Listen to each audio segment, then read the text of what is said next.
যেতিয়া আপুনি সাৰ পালে বিচনাতে আৰম্ভ কৰি দিয়ক ঈশ্বৰত আপোনাৰ দেহ সমৰ্পণ কৰি দিয়ক যে নমাগো সুখ ভোগ নলাগে মোক লুটি তোমাৰ চৰণে মাত্ৰ থাকো ভকতি ভকতি কি এতিয়া তাতে ওলাব এই হ'ল কাই ভগৱন্তত দি দিলে যে প্ৰভু সুখ ভোগ ঐশ্বৰ্য বিভূতি মোক একোকে নালাগে তুমি লাগে বুলি ক'লে নিদিয়া তুমি নিবিচৰাকৈ ভকতক সমস্ত দিয়া ভগৱন্তে কোনে জানে যিটো কৰে মোৰ তাক মই কৰোঁ তাক সৰ্বনাশ তথাপি নেৰে মোৰ পাশ মই তাৰ দাসৰো দাস ভগৱন্ত আমাৰ দাসৰো দাস হ'ব তেতিয়া যেতিয়া আমি ভগৱন্তত নিজক সমৰ্পণ কৰি দিম এইটো হ'ল দেহ সমৰ্পণ যে মোৰ দেহ মই তোমাৰ চৰণত সমৰ্পণ কৰিলোঁ মোক সুখ ভোগ ঐশ্বৰ্য বিভূতি একোকে নালাগে কেৱল মাত্ৰ তোমাৰ চৰণত যাতে যে মোৰ ভক্তি সাধিত হয় দেহৰ ধৰ্ম যাতে মোৰ অটুট থাকে এই বুলি আমি দেহ ভগৱন্তত অৰ্পণ কৰিলোঁ বাক্যবোৰ যেতিয়া আমি ভগৱন্তত অৰ্পণ কৰি দিলোঁ আৰু মন যেতিয়া আমি ভগৱন্তত অৰ্পণ কৰি দিম এতিয়া বাক্যবোৰ আমি ভগৱন্তত দি দিলোঁ কি বুলি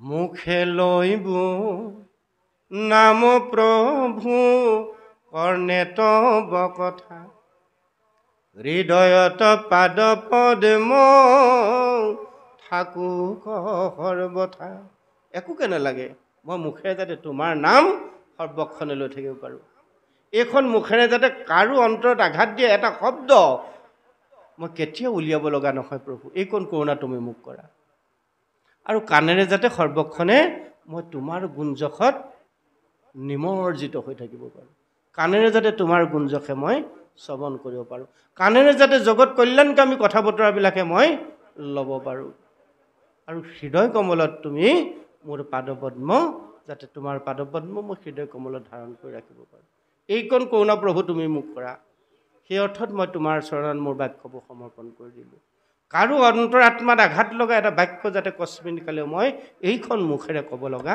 নহয় আৰু যিটো ভাবুক মন পবিত্ৰ মন প্ৰভু মোক দিছা সেই মনটো সৰ্বক্ষণে যাতে সন্ত মহন্ত সাধুৰ সং লাভ কৰি থাকে মোৰ মন যাতে সন্ত মহন্ত সাধুৰ সংগত সৰ্বক্ষণে সাঁতুৰাই নাদুৰাই ৰাখিব পাৰোঁ তেতিয়া কি হ'ব হৃদয়খন ভক্তিৰে পৰিপূৰ্ণ হ'ব মন মোৰ ভক্তিৰে পৰিপূৰ্ণ হ'ব সেই মনটো প্ৰভু তুমি মোক দিয়া কামকুটি লোভ মোদ মদ মাৎসৰ্যৰে পৰিপূৰ্ণ মনটো তুমি প্ৰভু আঁতৰত ৰাখি পবিত্ৰ যিটো জিজ্ঞাসু মন ভাবুক মন সেই মনটো তুমি মোক হৃদয়ত দিয়া সেই মনটো আমি কেতিয়া পাম এই চঞ্চল মনটো ভগৱন্তত বিক্ৰী কৰি দিলে ভগৱন্তক সেই মনটো আমাক দিব হয় নহয় চঞ্চল মনটো আমি ভগৱন্তক দি দিব লাগিব তেতিয়াই ভগৱন্তই আমাক মনৰ ধৰ্মৰ শক্তিটো দিব সজ্জনৰ সংগ নুগু সুখ সৰ্বক্ষণে অয়েতেক প্ৰসাদ মাগু তোমাৰ চৰণে দিয়ক ভগৱন্তত মন সেইজন ভগৱন্তই আপোনাক এৰি কেতিয়াও মহাবৈকুণ্ঠত থাকিব নোৱাৰে ভগৱন্তই কৈ থৈছে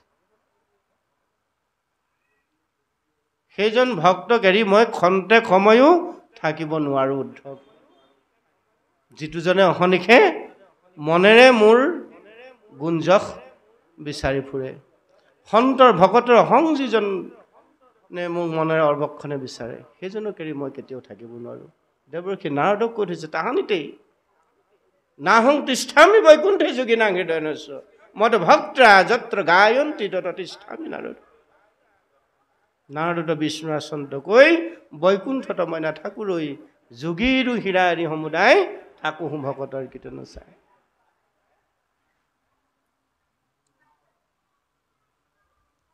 এতিয়া আমি সুৰটো ভাল কাৰণেই সুৰ দি গাই থাকিলেই নহ'ব এই গোৱা কথাখিনি হৃদয়ংগম কৰিব লাগিব হৃদয়ংগম কৰিলেহে আমি আমাৰ কাৰ্যত তাক ৰূপান্তৰ কৰিব পাৰিম আৰু যেতিয়ালৈকে আপুনি হৃদয়ংগম কৰি কাৰ্যত ৰূপান্তৰ কৰিব নোৱাৰিব কৰ্ম কৰিলেহে ধৰ্ম সিজিব নহয় জানো বাৰু আপুনি জীৱনত যদি তাক কৰি যায় তেতিয়াহে সিজিব আৰু সিজাৰ লগে লগেহে আমি ভগৱন্তৰ কৃপা লাভ কৰিম সেইকাৰণে শৰণ শব্দটোতে কৈছে যে তেনেদৰে মোৰ চৰণত যিসকলে আশ্ৰয় ল'লে দেখাক দেখি শৰণ ল'লে নহ'ব শৰণত যেনেকৈ আকাৰিকাৰ নাই ঠিক সেইদৰে মোৰ দেশত যিসকল সমৰ্পণ হৈছে তেওঁলোকৰ গাত কোনো ধৰণৰ আকাৰিকাৰ থাকিব নোৱাৰিব সপদে এইটো শৰীৰক বুজাই নিশ্চয় এইটো শৰীৰক জড় বুলি কয় এই জড়ৰূপী শটোক চৈতন্য কৰি ৰাখিছে ৰপদে ৰমন কৰি চৈতন্য হোৱাই চৈতন্য বস্তুক আত্মা বুলি কয় এই আত্মা ঈশ্বৰ থকাৰ কাৰণে আপুনি মই হৈ আছোঁ নিমিষত যদি আত্মা ঈশ্বৰ ওলাই গ'ল তেতিয়াহ'লে 4 হাত বা 3 হাত বগা কাপোৰ দি আমাক তৎক্ষণাত এই গুৰুগৃহৰ পৰা বাহিৰলৈ পঠিয়াই দিব আৰু খুব বেছি 2 ঘণ্টা 3 ঘণ্টাৰ ভিতৰত জ্বলাই দিলে সি দেশৰ গতিটো হ'ব চাই কোনোবাই হয়তো পুতি থ'লে দেশৰ গতিটো হ'ব পলু আৰু পেলাই দিব ক'ৰবাত কি হ'ব বিষ্ঠা দেহৰ গতি হ'ল সেই 3টা বিষ্ঠা পলু আৰু চাই কিন্তু আত্মাৰ গতি কি যে আত্মাৰ গতিৰ কাৰণেতো আমি লাগি আছোঁ আমাৰ যদি ধৰ্ম কৰ্মবোৰ দেহৰ গতিত হৈ আছে তেতিয়াহ'লে ভাগৱত ধৰ্ম আমি কেনেদৰে পালন কৰা হৈছে গতিকে আত্মাৰ গতিৰ চিন্তাৰ অৰ্থত আত্মাৰ কল্যাণৰ চিন্তাৰ অৰ্থত তেতিয়াহ'লে আমাৰ কৰ্মবোৰ সঠিক হ'ব লাগিব দেহ পবিত্ৰ হ'বই লাগিব বাক্য পবিত্ৰ হ'বই লাগিব মন পবিত্ৰ হ'বই লাগিব দেহ বাক্য মন পবিত্ৰ হ'লেহে ভগৱন্তই মহাবৈকুণ্ঠৰ পৰা নাৰদক যিভাৱে ক'লে সেইভাৱে আহি আপোনাৰ মোক সংগ দিব সপদে এইটো শৰীৰক বুজাই নিশ্চয় নহয় জানো এই শৰীৰটোক কি বুলি কৈছে জড় শৰীৰ তালব্য শৰীৰ অকল শৰত হৈছে কাৰী হৰি আৰু দন্তীয় শৰত হৈছে কাৰী হৰি 3টা হৰি তালব্য শৰত কাৰী হৰিৰ মানে হ'ল দেহ অকল শৰত হৈছে কাৰী হৰি অৰ্থাৎ ক্ষয়গুই শৰত হৈছে কাৰী হৰি মানে যি জগতৰ দুখ হৰণ কৰে সেইকাৰণে ঈশ্বৰৰ অন্য নাম হ'ল হৰি আৰু দন্ত শৰত হৈছে কাৰী হৰি মানে সমান নাহিতাংগ হৰি তেওঁ সমান আৰু নাই এতিয়া 3 হৰি এতিয়া এই শৰীৰটো মৃতপ্ৰায় শৰীৰটো চৈতন্য বস্তু আত্মা আৰু মধুনীয়া নটোৱে কি ক'লে এই সগুণ হাকাৰ ৰূপত ইয়াত বহি আছে আমাক চৈতন্য কৰি দেখুৱাইছে যে আত্মা ঈশ্বৰক প্ৰত্যক্ষ সততে পায় নপায় জানা তাংক অবিদ্যা নাখিলে পায় লাখ কৃষ্ণক পায় জানা কণ্ঠলগ্ন বস্তুক সাক্ষাৎ সেইজন কৃষ্ণ হৃদয়ৰ ৰতনক আমি পাবলৈ হ'লে নিৰ্গুণ নিৰাকাৰ অনাদিৰ চৰণত নিজক সমৰ্পণ কৰি দিব লাগিব তাৰ উদাহৰণ বিপ্ৰপুত্ৰক আনিবলৈ লৈ যাওঁতে অৰ্জুন আৰু কৃষ্ণ যেতিয়া গৈছিল নহয় মহাহৰি বিষ্ণু দৰ্শন পাইছিল প্ৰভুৱে যে সুধিছে মহাহৰি দৰ্শনটো তাত আমি কম বুলি যে কৈছিলোঁ জীৱাত্মা আৰু পৰমাত্মা একেলগে গৈ আছে গৈ মহাহৰিক দৰ্শন পাইছে আমাৰো শৰণ ভজন ভক্তি সদাচাৰৰ যোগেদি গৈ সেই নিৰাকাৰ নিৰঞ্জনত আশ্ৰয় হোৱাটো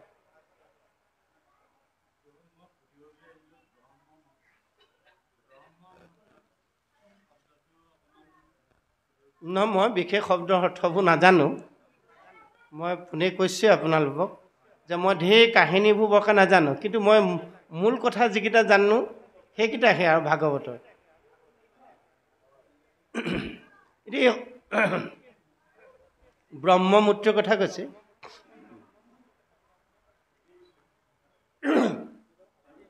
এতিয়া সেই নিৰ্গুণ নিৰাকাৰ অনাদি ঈশ্বৰত আমাৰ আশ্ৰয়টো যদি সঠিক হৈছে হৰণটো যদি সঠিক হৈছে কাই যদি আমি সঠিকভাৱে অৰ্পণ কৰিছোঁ কাই অৰ্পণ কৰোঁতে ভগৱন্তক যদি ভাবিছোঁ যে প্ৰভু দেহেৰে কোনো এটি জীৱৰ প্ৰতি যাতে মই অপকাৰ কৰিব লগা নহয় মোৰ দেহেৰে যাতে কাকো কেতিয়াও অপঘাত কৰিব লগা নহয়। দ্বিতীয়তে মোৰ বাক্যবোৰ প্ৰভু মই তোমাৰ চৰণত সমৰ্পণ কৰিছোঁ। মোৰ বাক্য কাৰো অন্তৰাত্মাত লগাকৈ যাতে এটা বাক্য মোৰ এইখন মুখেৰে উলিয়াব লগা নহয়। বুজিছেনে? আৰু মনে যাতে কাৰো কেতিয়াও মই অপকাৰ চিন্তা কৰিব লগা নহয়। মোৰ জীৱন পৰিকল্পনা ঠিক কৰিবলৈ যাওঁতে, মোৰ জীৱন সঠিকভাৱে শৃংখলিত ৰূপত আগবঢ়াই লৈ যোৱাৰ জীৱনৰ পৰিকল্পনা কৰিবলৈ যাওঁতে বিবেক সংযোগ হৈ কৰিব যাতে মই পাৰোঁ, আৰু কাৰো যাতে মোৰ পৰিকল্পনাত অপকাৰ সাধন নহয়। এইকণ শক্তি প্ৰভু তুমি হৃদয়ত থাকে বিবেকত মোক দিয়া, আৰু মই কোন পথেৰে যাব লাগে সেই পথেৰে মোক লৈ যোৱা। তাৰ কাৰণেহে মই তোমাৰ চৰণত শৰণে বহিছোঁ। মই শৰণ লৈ পিনে নাম গাবৰ কাৰণে, সুন্দৰ নামাচাৰ্য হ'বৰ কাৰণে, পাঠাচাৰ্য হ'বৰ কাৰণে মই শৰণ গ্ৰহণ কৰা নাই। মই ভজন তোমাক ৰাতিপুৱা গধূলি সেইকাৰণে কৈছোঁ, শৰণক প্ৰণালীবদ্ধভাৱে যি নিত্য সাধনা কৰিছে তাকে কৈছে ভজন। ভজন বুলি বেলেগ বস্তু এটা নাই। আমি এতিয়া শৰণ লোৱাৰ পিছত ভজন ল'বলৈ বাদ দিওঁ। বহুতে শৰণ ল'লোঁ সেই শ্ৰেষ্ঠ বুলি ধৰি আমাৰ জীৱনটো আমি শেষ কৰি দিলোঁ। শৰণ লোৱাৰ যিমান সোনকালে পৰা যায়, শৰণৰ পাছত শৰণ নৃত্য সাধনা কৰোঁতে কৰোঁতে নিজক অকণমান বুজি পোৱা হৈছেগৈতো যে মই আগত যিবোৰ খাই আছিলোঁ সেইবোৰ এৰিলোঁ, আগত যিবোৰ কৰি আছিলোঁ মই তাক কৰিবলৈ মোৰ মনেৰে নোকোৱা হ'ল, আগত য'লৈ গৈ আছিলোঁ তালৈ যাবলৈ মোক মনেৰে নোকোৱা হ'ল, নহয়নে বাৰু? বিবেকে মোক বাধা দিয়া হ'ল, আৰু আগেৰে যিবোৰ কৈ আছিলোঁ সেইবোৰৰ পৰা প্ৰভু মোক তুমি তোমাৰ চৰণৰ ফালে লৈ গৈছা। এই ভাগে যদি জীৱনৰ অকণমান পৰিৱৰ্তন হৈ গৈছে, যিমান পাৰে সিমান সোনকালে পৰিৱৰ্তন হওঁতেই ভজন ব্যৱস্থাটো লৈ লওক। মনত ৰাখিব, আমি ভাল মানুহ হ'বলৈ জীৱনত আটাইতকৈ বেয়া পাওঁ। শৰণ ভজন ভক্তি সদাচাৰী হ'লে মানুহ ভাল হয়, বেয়াবোৰ এৰি দিয়ে, নেৰে জানো? খোৱা বেয়া এৰিব, কৰা বেয়া এৰিব, শুনা বেয়া এৰিব, পিন্ধা বেয়া এৰিব। শৰণ ভজন হ'লে সেইখিনি হয়, কিন্তু আমি ল'বলৈ বেয়া পাওঁ কেলে? ভাল মানুহ হ'বলৈ আমি বেয়া পাওঁ। এই শৰণ ভজন লৈ আৰু ধুতি চুৰিয়া পিন্ধি বৰ ভকত হৈছে, সেইটোৱে আমাৰ সততে নকয় জানো? জীৱনৰ সঠিক জেগালৈ যাবলৈ হ'লে কিন্তু শৰণৰ পাছতে খুব সোনকালে ভজন ল'ব লাগে। শৰণ শব্দটো যেনেকুৱা নিখুঁত অৰ্থবহ শব্দ, ভজনটো তদ্ৰূপ। আৰু তেতিয়া কি হয়? ভক্তি সাধিত হয় জীৱৰ। ভক্তি কি? হৰিনামে হৰিনামে হৰিনামে গতি, হৰিনামে ভকতৰ কেৱল ভকতি। ভক্তি টোপোলাটো কেনেকৈ বাঢ়ি যাব, ভক্তি ক'ত পায় আপুনি বুজি নাপাব, ঈশ্বৰৰ ভক্তি আপোনাক দি গৈ থাকিব।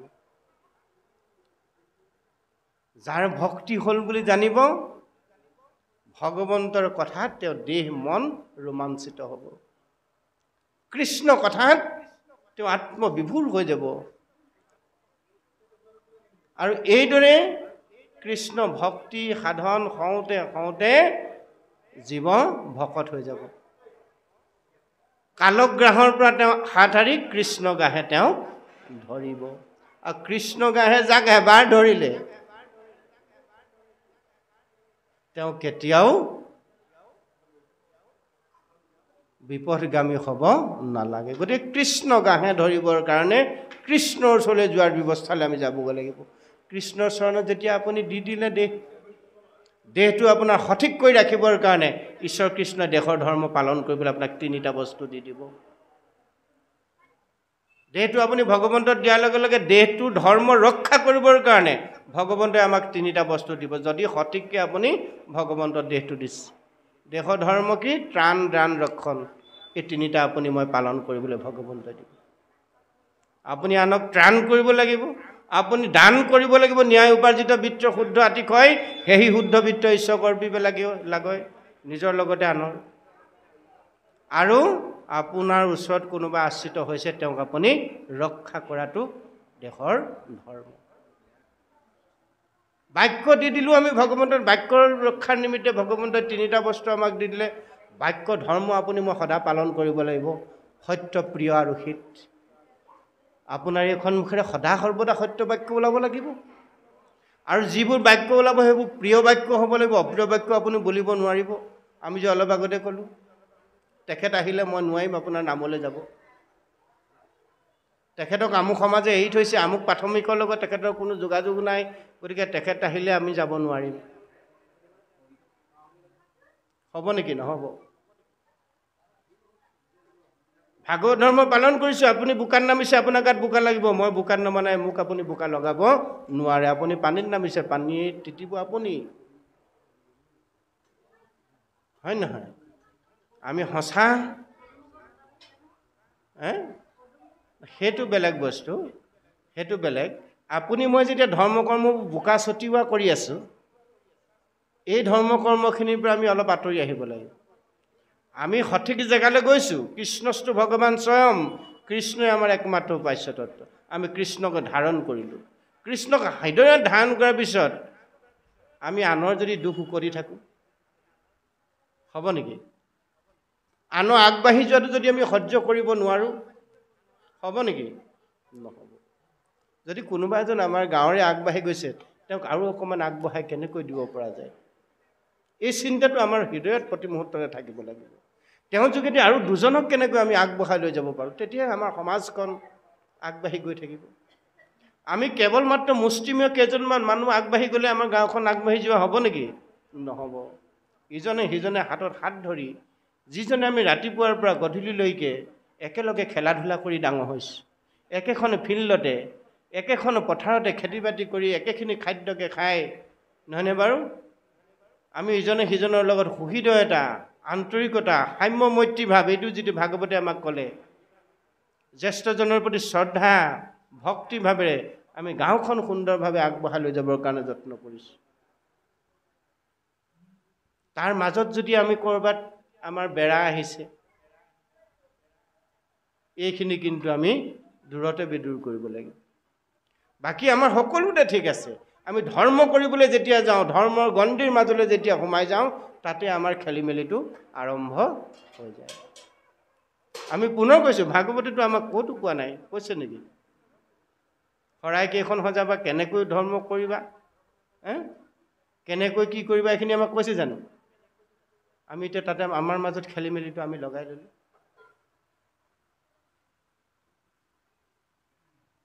আহিব লগা প্ৰজন্মটো আমাৰ মাজলৈ নাহে, কিয় আহিব? আমি তেওঁলোকক সঠিক ৰাস্তাটো দেখুৱাব পৰা নাই। সেই আদৰ্শটো আমি লৈ যাব লাগিব, একেবাৰে সমাজৰ উচ্চ ব্যক্তিজনৰ পৰা শেষৰ ব্যক্তিজনলৈকে। সেইকাৰণে ইয়াত কৈছে, সবাতে ঈশ্বৰ আছে জানিবা মনত, মহন্তত কৰে প্ৰীতি মৈত্ৰ সমানত, দূষিত কৰোণা,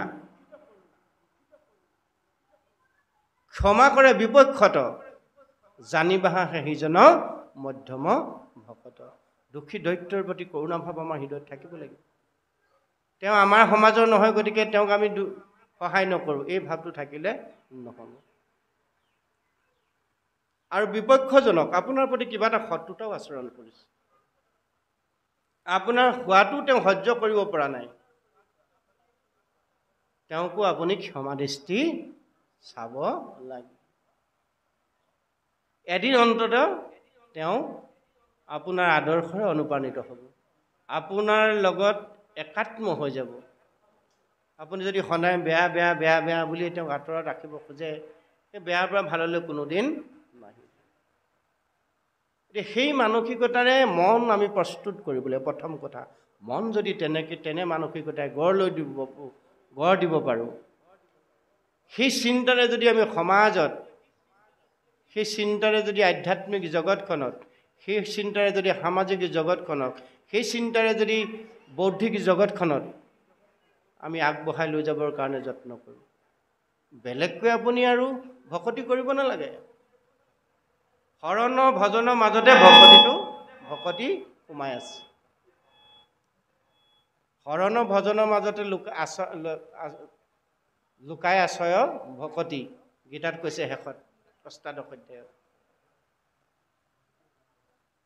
ভকতি বোলা বস্তুটো বজাৰত কিনিবলৈ গ'লে আপুনি মই নাপাম। সেইকাৰণে গুৰু পৰম্পৰা অনুসাৰে আমি আগবাঢ়ি যাব লাগিব। আমাৰ ধৰ্মীয় দৰ্শনটোৱে হ'ল গুৰু পৰম্পৰা, নহয়নে বাৰু? এতিয়া গুৰু কেইপ্ৰকাৰে দেখুৱালে? কেইবা প্ৰকাৰৰ গুৰু আছে, হয় নহয়? গুৰু আপুনি কেৱল মাত্ৰ পৰম গুৰুজনাক খাপমুচ মাৰি ধৰিলে যে পাই যাম সকলো নহয়।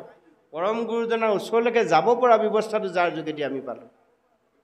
আদ্য গুৰু পিতৃ মাতৃ প্ৰথম কথা মনত ৰাখিব। এতিয়া গুৰু পৰম্পৰাটো আমি জানি ল'ব লাগিব যে যি পিতৃ মাতৃৰ ঔৰসত আমি সংসাৰলৈ আহিলোঁ, সেই পিতৃ মাতৃ আমাৰ জীৱনৰ আদি গুৰু,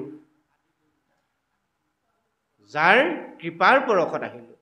ইচ্ছা কৰা হ'লে তেওঁলোকে আমাক জীৱনৰ আদিম বেলাতে শেষ কৰি দিব পাৰিলেহেঁতেন।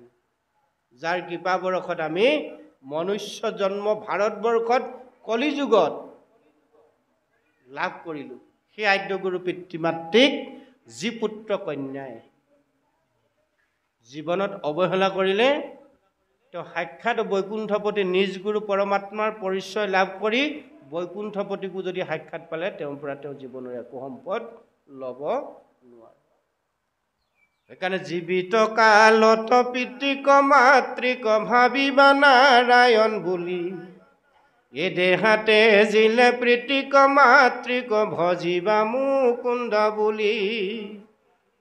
জীয়াই থাকোঁতে যি পুত্ৰ কন্যাই নিজ পিতৃ মাতৃক সাক্ষাৎ নাৰায়ণখন ভাৱেৰে শ্ৰদ্ধা ভক্তি কৰিব নোৱাৰিলে, সেৱা কৰিব নোৱাৰিলে, তেওঁ সাক্ষাৎ ভগৱন্তকো যদি কেনেবাকৈ পাই যায়, জীৱনৰ কেতিয়াও সঠিক লক্ষ্যত উপনীত হোৱাৰ সম্পদ তেওঁ পৰা ল'ব নোৱাৰে। তেনে উদাহৰণ ভাগৱতত দি আছে।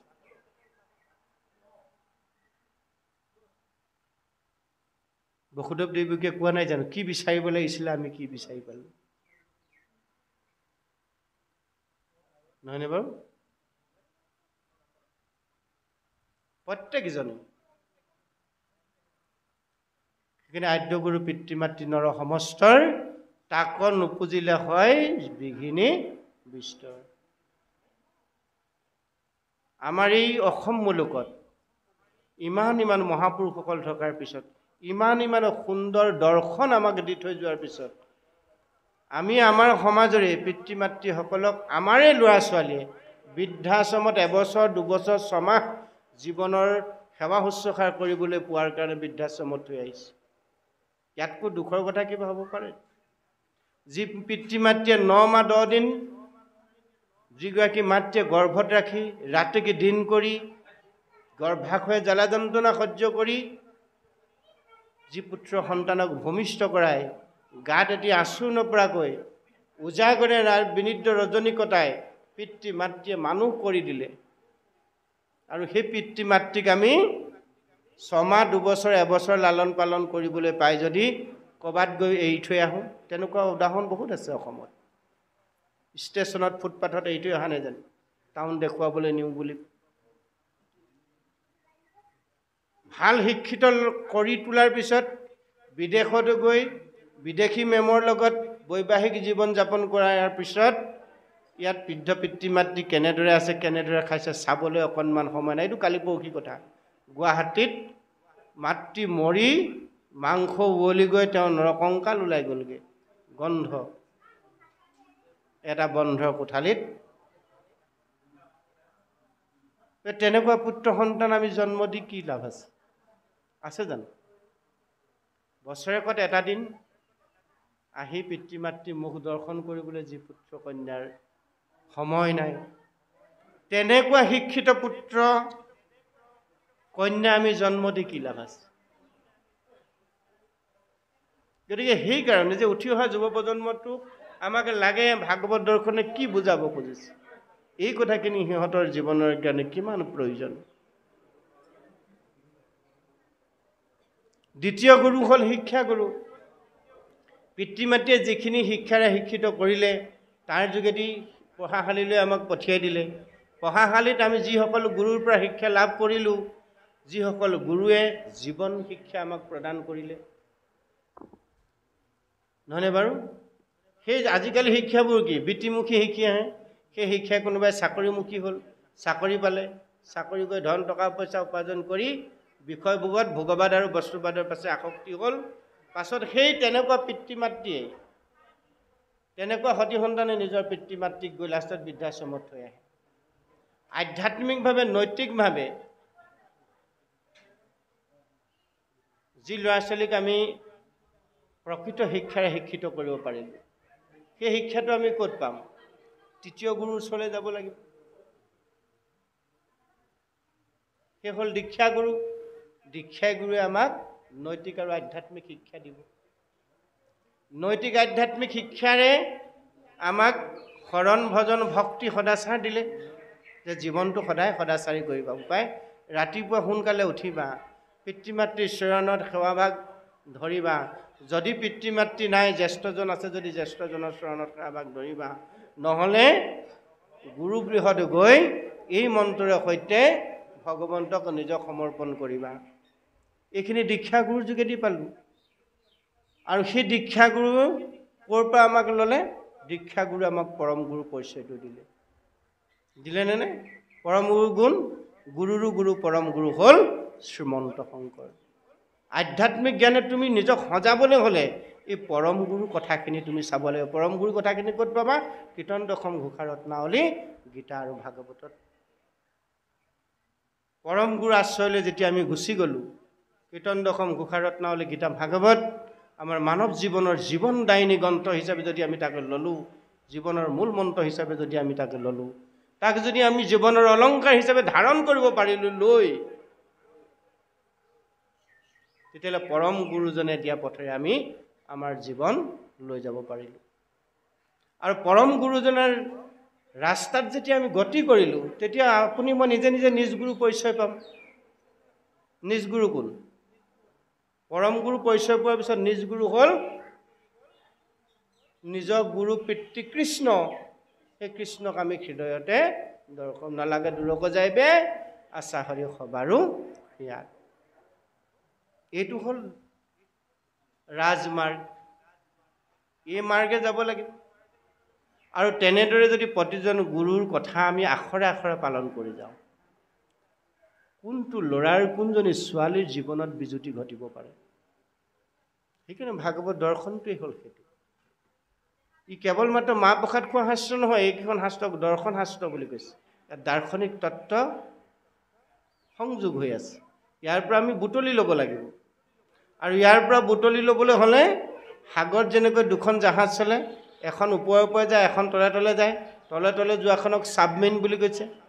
গতিকে ইয়াৰ দৰ্শনটো ল'বলৈ হ'লে, ইয়াৰ ৰাস্তাটোত গতি কৰিবলৈ হ'লে আপুনিও আধ্যাত্মিক জ্ঞান চক্ষুৰ যোগেদিহে যাব পাৰিব, যিটোক তৃতীয় নয়ন, থাৰ্ড আইজ বুলি কৈছে। আমাৰ চিন্তাবোৰ তৃতীয় নয়নৰ যোগেদি হ'বই লাগিব। আধ্যাত্মিক দৰ্শন, আধ্যাত্মিক জ্ঞান পাবলৈ হ'লে তৃতীয় নয়ন, থাৰ্ড আইজৰ যোগেদি আমি যাব লাগিব। সেইকাৰণে শৰণ ভজন ভক্তি সদাচাৰ। শৰণ ভজন যাৰ সঠিক হৈ থাকিব, নিত্য সঠিক হৈ থাকিব, কেতিয়াও এই সন্মুখেৰে আপুনি ওলাব সময়ত কাৰোবাক বেয়াকৈ কথা এটা ক'ব নোৱাৰে। এই দেহটোৱে কাৰো অহিত চিন্তা কৰিব নোৱাৰে। কাৰোবাক সতৰ্কা মাৰি দিবলৈ হাতখন আগবাঢ়ি নাযায়, ঘোচা এটা মাৰি দিবলৈ হাতৰ মুঠিটো আগবাঢ়ি নাযায়, গোৰ এটা মাৰি দিবৰ কাৰণে ভৰিটো কেতিয়াও আগবাঢ়ি নাযায়। ঈশ্বৰকে চিন্তা কৰিব, মাধৱ যে প্ৰভু তোমাৰ সেৱাত হয়তো ক'ৰবাত মোৰ ত্ৰুটি হৈছে, গতিকে মই এই কথাষাৰ নুশুনিবলগীয়া কথাষাৰ আজি শুনিব লগা হ'ল। তেওঁকতো কৃপা কৰিবাই, প্ৰভু তোমাৰ সেৱাত যাতে ক'তো যতি নপৰে সেইকণ কৰোণা তুমি মোক সৰ্বক্ষণে কৰিবা।